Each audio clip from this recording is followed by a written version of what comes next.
बिहार विधानसभा चुनाव 2025 के नतीजों ने हर किसी को चौंका दिया है। जिस महागठबंधन और तेजस्वी यादव ने जोरदार चुनावी अभियान चलाया था, वो करारी शिकस्त के साथ धराशायी हो गया है। 14 नवंबर यानी कि आज जब रुझान आने शुरू हुए तो साफ हो गया कि बिहार की जनता ने महागठबंधन को केवल हराया नहीं है, बल्कि एक तरह से पूरी तरह नकार दिया है। एनडीए ने 188 सीटों पर बम्पर जीत दर्ज की, जबकि महागठबंधन महज 54 सीट्स पर सिमट कर रह गया। आरजेडी जो 2020 में 75 सीटों के साथ सबसे बड़ी पार्टी बनी थी, इस बार केवल 34 सीट्स पर ही आगे रही। तेजस्वी खुद अपनी पारंपरिक सीट राघोपुर पर बीजेपी के सतीश यादव से पीछे चल रहे थे, जो उनकी व्यक्तिगत रूप से भी बड़ी हार थी। आखिर वो क्या गलतियां थी जिनकी वजह से तेजस्वी यादव और महागठबंधन को इतनी बड़ी हार का सामना करना पड़ा है? आइए इन 5 बड़े कारणों को गहराई से समझते हैं। तेजस्वी यादव की हार का सबसे बड़ा कारण आरजेडी द्वारा 52 यादव उम्मीदवारों को टिकट देना माना जा रहा है। कुल 143 सीटों में से 52 यादव प्रत्याशियों को मैदान में उतारना, जो लगभग 36% है, एक बड़ी राजनीतिक गलती साबित हुई। बिहार में यादव समुदाय राज्य की केवल 14% आबादी है। इतनी बड़ी संख्या में यादव उम्मीदवारों को टिकट देने से आरजेडी की जातिवादी छवि और मजबूत हो गई। इससे गैर यादव वोटरों, खासतौर पर अगड़ी जातियों और अति पिछड़ी वर्ग यानी कि ईबीसी में यादव राज की आशंका फैल गई। ये वही वर्ग है जो बिहार की 36% आबादी का प्रतिनिधित्व करता है। बीजेपी ने इस मुद्दे को बखूबी भुनाया। उसने अपने प्रचार में आरजेडी का यादव राज का नैरेटिव चलाया, जो शहरी और मध्यम वर्ग में गहराई से गूंजा। नतीजा ये हुआ कि कुर्मी, कोयरी और अन्य पिछड़े वर्ग के वोट एनडीए की ओर चले गए। तुलना के लिए 2024 के लोकसभा चुनाव में उत्तर प्रदेश के अखिलेश यादव ने केवल 5 यादव प्रत्याशी उतारे और बाकी पिछड़ी जातियों व सवर्णों को टिकट देकर उन्हें अपना बना लिया। अगर तेजस्वी ने भी यादव उम्मीदवारों को 30 से 35% तक सीमित कर रखा होता तो कुर्मी कोयरी वोटों का हिस्सा होता 10 से 15% बढ़ सकता था।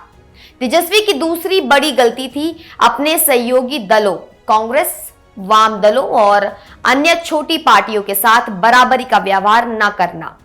सीट शेयरिंग विवादों ने गठबंधन को कमजोर कर दिया और तेजस्वी के आरजेडी सेंट्रिक अप्रोच ने विपक्ष को बांट दिया।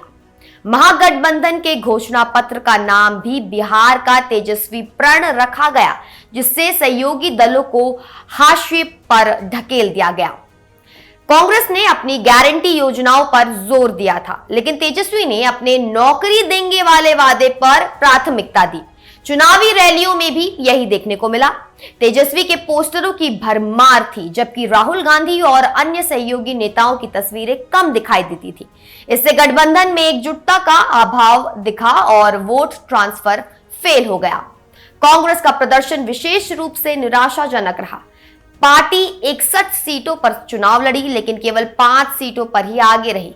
यह महज 10% की सफलता दर है, जो 2020 से बहुत कम है। उधर एनडीए ने एकजुट होकर नीतीश मोदी का नारा बुलंद किया, जो वोटरों को भाया। तेजस्वी यादव की सबसे बड़ी कमजोरी ये रह गई कि उन्होंने बड़े बड़े वादे तो किए, लेकिन उनका कोई ठोस ब्लूप्रिंट नहीं दिया। सबसे चर्चित वादा था हर घर में एक सरकारी नौकरी। तेजस्वी ने ऐलान किया कि अगर महागठबंधन की सरकार बनी तो 20 दिनों में कानून बनाया जाएगा और 20 महीनों में हर परिवार को सरकारी नौकरी मिल जाएगी। लेकिन आंकड़े इस वादे की असलियत बताते हैं। बिहार में लगभग 2.76 करोड़ परिवार है, जबकि राज्य में केवल 20.5 लाख सरकारी कर्मचारी है। मतलब तेजस्वी को 2.55 करोड़ नौकरियां देनी पड़ती। ये संख्या पूरे भारत के केंद्र और राज्य सरकारों के कुल कर्मचारियों से भी ज्यादा है। जब पत्रकारों ने इस वादे पर सवाल उठाए तो तेजस्वी बस इतना कहते रहे कि अगले 2 दिनों में ब्लूप्रिंट आ जाएगा, पर चुनाव खत्म हो गए और वो दिन कभी नहीं आया। इससे वोटरों में अविश्वास पैदा हुआ। उन्हें लगा कि ये महज एक चुनावी जुमलेबाजी है जिसका कोई ठोस आधार नहीं है। इसी तरह पेंशन योजना, महिला सशक्तिकरण और शराबबंदी की समीक्षा जैसे वादों पर भी कोई स्पष्ट फंडिंग या कार्यान्वयन योजना नहीं बताई गई। विपरीत एनडीए ने अपने विकास कार्यों और योजनाओं का ठोस डेटा पेश किया, जो वोटरों को ज्यादा भरोसेमंद लगा। महागठबंधन की मुस्लिम परस्त छवि बनना तेजस्वी की हार का एक और बड़ा कारण बना।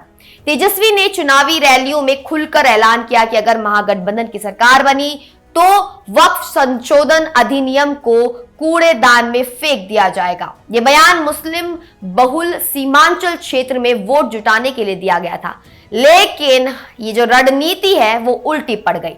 वक्फ बिल पर तेजस्वी का रुख न केवल मुस्लिम समुदाय में गूंजा, बल्कि हिंदू बहुल क्षेत्रों में भी नकारात्मक प्रतिक्रिया मिली। बीजेपी ने लालू यादव के पुराने भाषण वायरल कराए, जिसमें लालू खुद वक्फ बिल के अत्याचारों के खिलाफ बोलते नजर आए। इससे महागठबंधन की छवि विरोधाभासी लगी। केंद्रीय मंत्री किरेन रिजिजू ने तेजस्वी पर तीखा हमला करते हुए कहा कि वो मुस्लिम वोट हासिल करने के लिए तुष्टीकरण की राजनीति कर रहे हैं। खास बात यह है कि यादव समुदाय के कई वोटर भी वक्फ बिल पर तेजस्वी के रुख से नाराज हो गए। मुस्लिम बहुल सीटों पर तो आरजेडी को कुछ फायदा हुआ, लेकिन पूरे प्रदेश में इस छवि ने ज्यादा नुकसान पहुंचाया। यहां तक कि आरजेडी 2020 में जीती हुई कम से कम 7 मुस्लिम बहुल सीटें भी इस बार हार गई। तेजस्वी यादव अपने पिता लालू प्रसाद की राजनीतिक विरासत को लेकर दुविधा में फंसे रहे।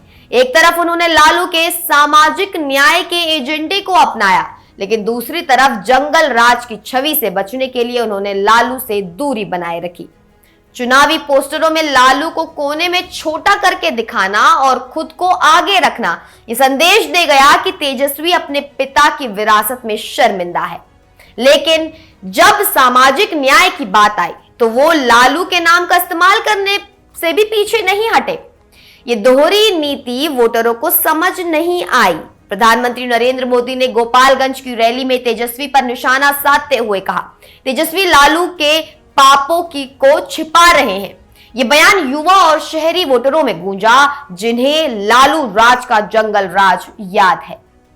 तेजस्वी को या तो लालू की विरासत को पूरी तरह अपनाना चाहिए था, या फिर पूरी तरह नई पीढ़ी का चेहरा बनकर उभरना चाहिए था। लेकिन बीच की राह पर चलने की कोशिश ने उन्हें ना इधर का रखा ना उधर का।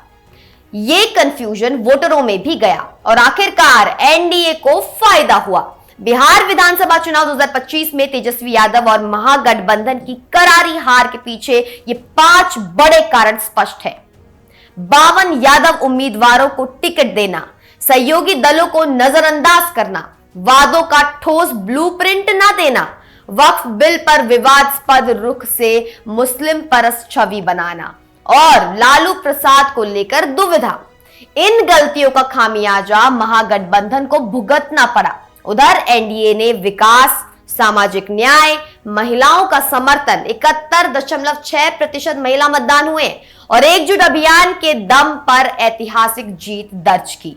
तेजस्वी यादव के लिए ये एक बड़ा सबक है। अगर वो आने वाले समय में राजनीति में वापसी करना चाहते हैं तो उन्हें अपनी रणनीति में बड़े बदलाव करने होंगे। केवल जातिवादी राजनीति से काम नहीं चलेगा, उन्हें सभी वर्गों के साथ लेकर चलना होगा, ठोस योजनाएं पेश करनी होंगी और एक स्पष्ट राजनीतिक विजन देना होगा।